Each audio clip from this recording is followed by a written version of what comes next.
Selamat malam, salam Reza Ball.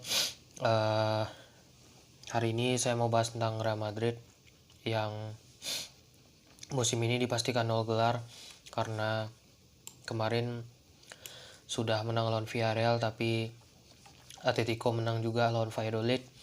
Jadi mereka dipastikan 0 gelar dan Atletico Madrid dipastikan juara La Liga musim ini. Oke, tapi saya nggak mau terlalu bahas tentang match itu karena saya malas ngebahas matchnya karena matchnya ya Real Madrid bermain buruk jujur, apalagi di babak pertama nggak banyak dapat peluang. Tapi yang saya apresiasi fighting spiritnya untuk mencetak 2 gol di akhir-akhir laga, yang dimana masih bisa membanggakan lah sampai akhir meskipun kalah dari Atletico. Jadi di video ini saya mau bahas tentang bagaimana perombakan skuad Madrid skuad Madrid di musim depan secara besar-besaran. Oke. Kita pertama, sebelum kita membahas tentang skuad, kita bahas dulu tentang Real Madrid musim ini secara keseluruhan.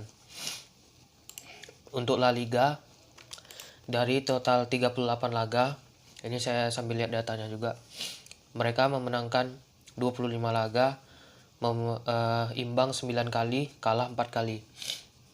Dimana mereka kalah rinciannya itu 3 kali di home atau 3 kali kalah di kandang sendiri, 1 kali karena kalah di away.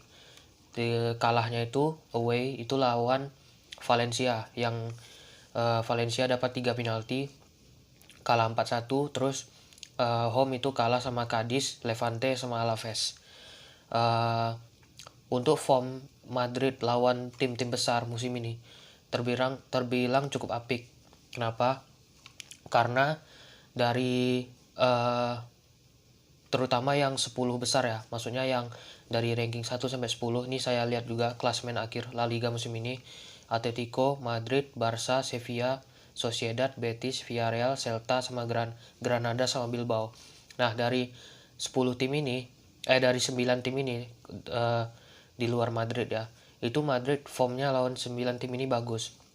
Lawan Barcelona mereka menang 2 kali, lawan Atletico mereka menang sekali, seri sekali. Lawan Sevilla mereka seri sekali, menang sekali. Lawan Sociedad 2 kali seri. Lawan Betis 1 kali seri, 1 kali imbang. Lawan Villarreal 1 kali menang, 1 kali seri. Lawan Celta 2 kali menang. Lawan Granada 2 kali imbang, 2 kali menang, maaf. Lawan Bilbao 2 kali menang. Nah, selebihnya tim yang di peringkat 11 sampai peringkat 20 itu Madrid malah ada jebloknya. Osasuna, kita bacain ya dari ranking 11 sampai 20. Osasuna mereka sekali imbang, sekali menang. Cadiz sekali kalah, sekali menang. Valencia sekali menang, sekali kalah. Levante sekali menang, sekali kalah. Getafe sekali menang, sekali imbang. Alaves sekali menang, sekali kalah. Elche sekali seri, sekali menang. Huesca 2 kali menang. Valladolid 2 kali menang. Eibar 2 kali menang. Nah, dari La Liga musim ini bisa disimpulkan Madrid itu kalahnya lawan tim-tim kroco, sementara lawan tim yang berada di 10 besar mereka imbang. Nah, ini yang jadi permasalahan Madrid musim ini. Kenapa? Karena mereka itu menangnya lawan tim besar, tapi mereka keoknya lawan tim kecil.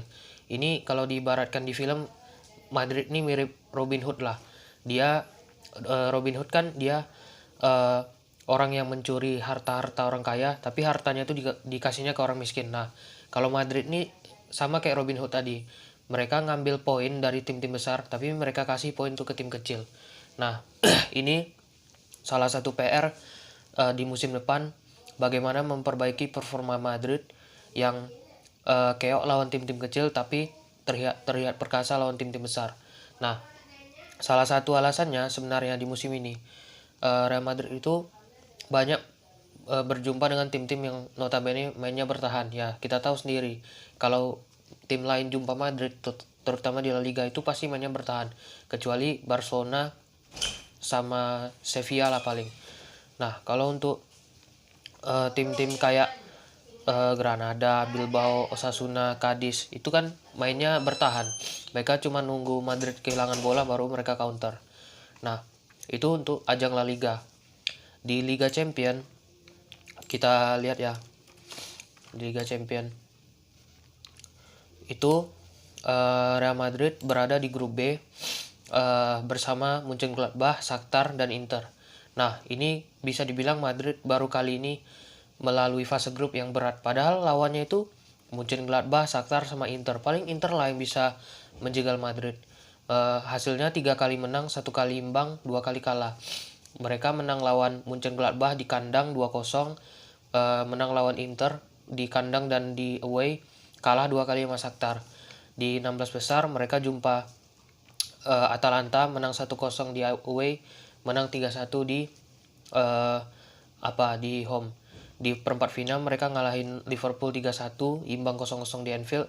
Lalu di semifinal KO sama Chelsea 1-1 di home, 2-0 kalah di away. Nah, di Liga Champion sebenarnya performa Madrid ini sama aja kayak di La Liga, samanya. Cuman masalahnya di Liga Champion ini kan banyak tim-tim besar yang dari luar, terutama tim ini kan ketemunya beda liga kan. Madrid ketemu Liverpool, ketemu Chelsea, ketemu Atalanta, ketemu Mönchengladbach. Otomatis beda tim, beda juga cara permainannya. Nah, di di fase gugur ini Madrid itu lebih ke lawan tim-tim yang berani main terbuka kayak Liverpool, Chelsea, Atalanta tuh juga main terbuka sebenarnya. Nah, malahan kalau saya nggak salah di leg pertama Atalanta lebih banyak menguasai bola, cuman efektivitas lebih jauh Madrid lah unggul. Nah, di Copa del Rey, nah ini yang memalukan. Mereka kalah sama tim divisi 3 Alcoyano yang notabene itu bisa dibilang tim kemarin sore, juga nggak pernah terdengar namanya. Cuma mereka kalah sama Alcoyano. Nah, itu yang nggak disangka-sangka, malahan Madrid itu bisa jadi menanggung malu lah dengan kekalahan seperti itu di Copa del Rey. Nah, dari 3 kompetisi ini saya lupa, Madrid juga keok di Piala Super Spanyol lawan Bilbao dengan skor 2-1. Nah, dari bisa disimpulkan performa Madrid musim ini labil, sangat-sangat labil. Itu dikarenakan apa? Dikarenakan hasil yang mereka dapatkan tuh nggak konsisten. Tiap match ada aja mereka dapat hasil yang beragam. Kadang minggu ini mereka imbang, besok mereka menang, besok tahu-tahu kalah, besok menang, imbang, kalah, seperti itulah kira-kira. Jadi performa Madrid musim ini nggak bisa ditebak. Nah, sekarang timbullah pertanyaan, siapa yang salah di Real Madrid musim ini? Apakah pemain, apakah pelatih, apakah manajemen, apakah presiden, atau malahan pelatih fisik? Nah, karena apa? Kenapa saya sebutkan pelatih fisik? Karena pelatih fisik itu juga berpengaruh. Bayangkan loh, Real Madrid musim ini, kalau saya nggak salah ya, itu Real Madrid musim ini dihantam 60, 63 atau 64, saya lupa. Pokoknya Real Madrid musim ini dihantam 60 cedera lebih. 60 cedera lebih itu terdiri dari beberapa pemain. Ya nggak usah lah saya kasih tahu lagi siapa yang pemainnya banyak cedera.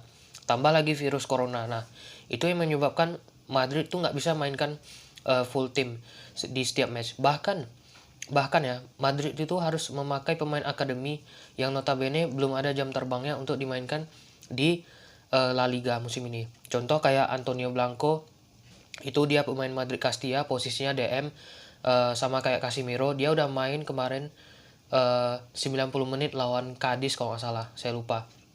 Habis itu Miguel Gutierrez ini posisinya back kiri, karena si Mendy cedera dan si Marcelo nggak konsisten, akhirnya dia debut pas lawan Cadiz juga, tapi dia pas lawan Bilbao, Granada sama Villarreal kemarin, itu dia langsung jadi pemain inti. Nah, di satu sisi badai cedera ini merugikan, tapi bisa juga menguntungkan. Kenapa? Karena banyak pemain-pemain muda, pemain-pemain Castilla yang dipanggil ke skuad utama. Memang performa mereka kita nggak terlalu bisa nilai karena mereka tuh masih sangat muda dan masih jauh dari ekspektasi yang kita harapkan gitu.